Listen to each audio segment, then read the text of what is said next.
Hey guys, what's up? So with this video, I want to go over the difference between a long jump and a triple jump takeoff. I think this is so important for a lot of athletes, and I go over this with all my long and triple jumpers to explain the difference between this because I think it's crucial.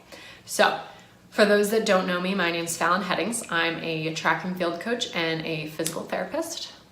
So let's get started. Okay, so before we even start, I want you to look at my two awesome stick figures, and I want you to tell me what one do you think is doing a long jump and what one do you think is doing a triple jump. Because if you know, you're on the right track. But if you don't know, you have a lot to learn, so listen up. Okay, so let's talk about this guy over here. This guy is my triple jumper, and this guy over here is my long jumper. Okay, now, why? What is the difference? So, with long jump, your goal is to have your hips as high, or I should say not just your hips, your whole center of mass or your center of gravity as high as it can be before this foot leaves the board. So, I always look at, I'll take a screenshot. If I take a video of my athlete, I look at this and I take a screenshot, and I like angles. I'm a physics person. Hated chemistry in high school, but loved physics. I'm a weirdo. But here's my angle between my heel and my hips. And you can see this angle is pretty small. And that's what you want. You want a small angle because you want your man to be as tall. You want his center of gravity to be as high as he can. And you can see I made his board a little bit lower, but his center of gravity is going to be out in here, whereas his is definitely higher. So, and then you can see the difference over here with my triple jumper is I have a lot larger angle over there. So, now, I know a lot of athletes don't love physics and love the angles that I like to look at. So my biggest cue for this is when you hit this board, I want your foot to go down right underneath you and you to jump up. Whereas this, with your triple jump, you want to push out. You want to actually keep your toes on the board as long as you can and get these hips out as far as you can. See how far his hips are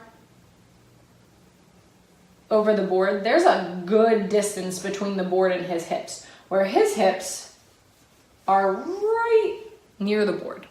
And that's the big difference that I want you guys to look at, is when you take off right before that toe leaves the ground. That's when you're going to take, so technically I should have his foot in a plantar flex position, but when you take a video, I want you to pause your video right before your toe leaves the ground in your triple jump and your long jump. And I want you to look at where your hips are compared to the board and your toe. And your triple jump should be a lot more further out front, because remember, you're running off the board. You don't want your hips to get super high in the triple jump, because the higher your hips get in the triple jump, they have to come back down and you have to continue that momentum. So it's a lot harder to continue your momentum if you're really high compared if we go low, like skipping a rock. So that's why you want your hips out further rather than up high. Whereas long jump, we don't have to worry about this second phase, and we can just jump high. And remember, the more, if you haven't had a physics class, the higher you get, the longer it'll take to come to the ground. So if we do this,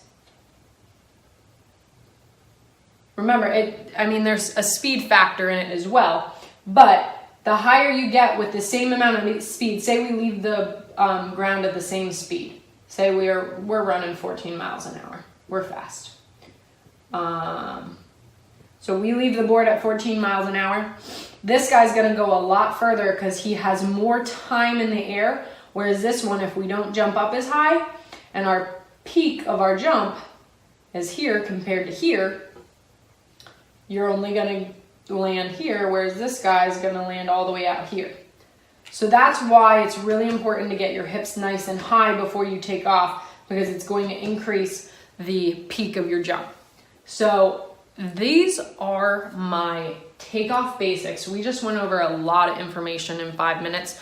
So take the time, go back and review these, look at a video of yourself, because I think that's when you really start to understand it a lot more. If you have any questions, put it in the comments section, subscribe to my videos, like them, and send them around. All right, see ya.